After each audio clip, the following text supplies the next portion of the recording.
Vladimir Putin mengerahkan pasukan khusus dari Republik Chechnya, negara bagian Rusia, untuk menyergap sejumlah para pejabat petinggi Ukraina. Para pasukan pemburu itu berkumpul di hutan Ukraina dan menggelar sholat berjamaah sebelum memasuki kota.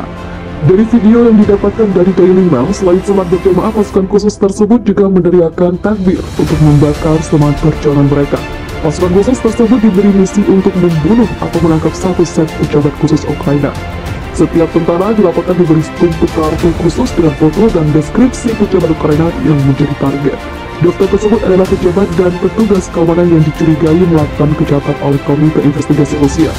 Rusia menjuluki para pejabat tersebut sebagai Nazi Ukraina. Para pasukan khusus tersebut berasal dari Batalion Selatan dari Layanan Pengawal Federal yang berbasis di Chechnya. Setelah Kiev dikepung, intelijen Amerika Serikat yakin bahwa rencananya adalah pasukan khusus Rusia akan bergerak masuk dan merebut bandara kemungkinan Sikorsky atau Boryspil.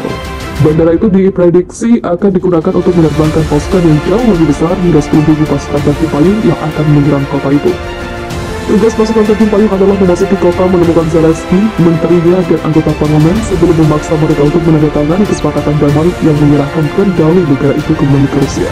Bisa juga negara Ukraina akan dipaksa menjadi sekutu Moskow.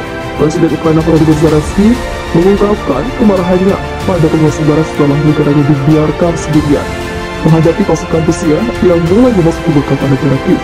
Dia menyebut rekan senegaranya yang gugur sebagai pahlawan setelah 137 orang tewas pada hari pertama pertempuran dan bersikeras dia akan bertahan sampai akhir tahun. Mereka membunuh orang dan mengubah kota-kota damai menjadi sasaran militer. Itu busuk dan tidak akan pernah dimaafkan. Kami dibiarkan sendirian untuk mempertahankan negara kami. Siapa yang siap bertarung bersama kami? Saya tidak melihat siapapun. Siapa yang siap memberi Ukraina jaminan keanggotaan NATO? Semua orang takut, kata Volodymyr Zelensky. Zelensky mengatakan mereka yakin pasukan khusus Rusia sudah berada di ibu kota. Kami juga mendapat informasi bahwa kelompok sabotase musuh telah memasuki Kiev, katanya. Itulah mengapa saya mendesak warga Kiev, hati-hati, ikuti aturan jam malam. Saya tetap berada di lingkungan pemerintah bersama dengan semua orang yang diperlukan untuk pekerjaan pemerintah pusat, kata Zelensky. Ibu kota Ukraina diperkirakan akan dikepung oleh pasukan Rusia akhir pekan ini, dan pengawalan negara itu secara efektif menentukan para pejabat keamanan Amerika Serikat takut. Kepala intelijen barat khawatir Rusia dapat menyerang Ukraina di berbagai tempat untuk memisahkan Kiev dari murid tempur terbaik negara itu dan merebut ibu kota. Pasukan paling terlatih dan paling lengkap di Ukraina berada di timur negara itu. Anggota NATO khawatir pasukan Rusia akan menyerang Kiev dari utara sambil menyerang target dari timur dalam invasi berganda.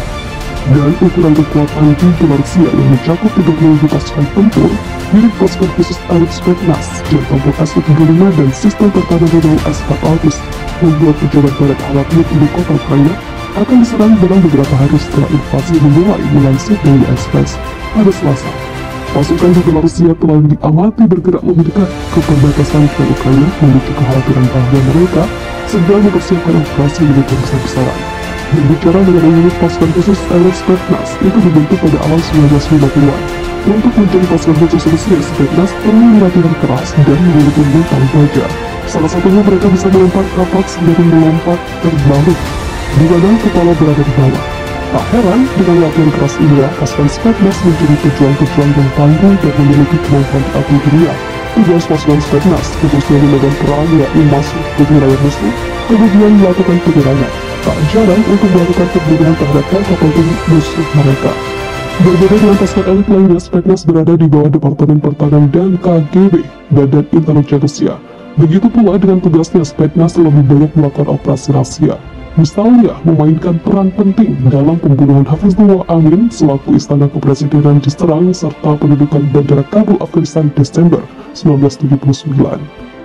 Hafizullah Amin adalah presiden kedua Afghanistan selama periode Komunis Republik Demokratis Afghanistan. Proses terbentuknya pasukan khusus Rusia ini memang berbeda dengan pasukan khusus lainnya. Pasukan ini berakar dari kemiliteran dan keamanan nasional. Pada bagian kemiliteran itu pun, anggota Spetsnaz terbagi dari satuan intelijen dan tempur.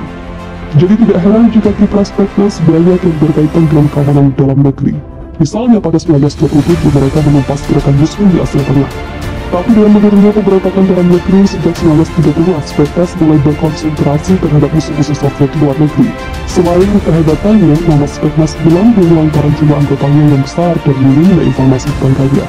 Bahkan, ada yang menyebut Spetsnaz sebagai satuan VIP yang tugasnya memburu tokoh-tokoh politik dan militer musuh.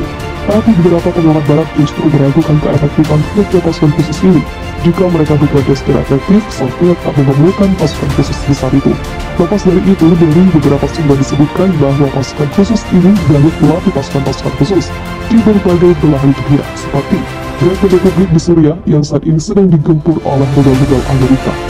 Vladimir Putin mengerahkan pasukan khusus dari Republik Chechnya, negara bagian Rusia, untuk menyergap sejumlah para pejabat tertinggi Ukraina. Para pasukan pemburu itu berkumpul di hutan Ukraina dan menggelar sholat berjamaah sebelum memasuki kota. Dari video yang didapatkan dari Daily Mail, selain sholat berjamaah, pasukan khusus tersebut juga meneriakkan takbir untuk membakar semangat perjuangan mereka. Pasukan khusus tersebut diberi misi untuk memburu atau menangkap satu set pejabat khusus Ukraina. Setiap tentara dilaporkan diberi untuk kartu khusus dengan foto dan deskripsi pejabat Ukraina yang menjadi target. Dokter tersebut adalah pejabat dan petugas keamanan yang dicurigai melakukan kejahatan oleh Komite Investigasi Rusia. Rusia menjuluki para pejabat tersebut sebagai Nazi Ukraina. Para pasukan khusus tersebut berasal dari Batalion Selatan dari Layanan Pengawal Federal yang berbasis di Chechnya. Setelah Kiev dikepung, intelijen Amerika Serikat yakin bahwa rencananya adalah pasukan khusus Rusia akan bergerak masuk dan merebut bandara kemungkinan Sikorski atau Boryspil. Bandara itu diprediksi akan digunakan untuk menerbangkan pasukan yang jauh lebih besar hingga 10.000 pasukan tanki payung yang akan menyerang kota itu.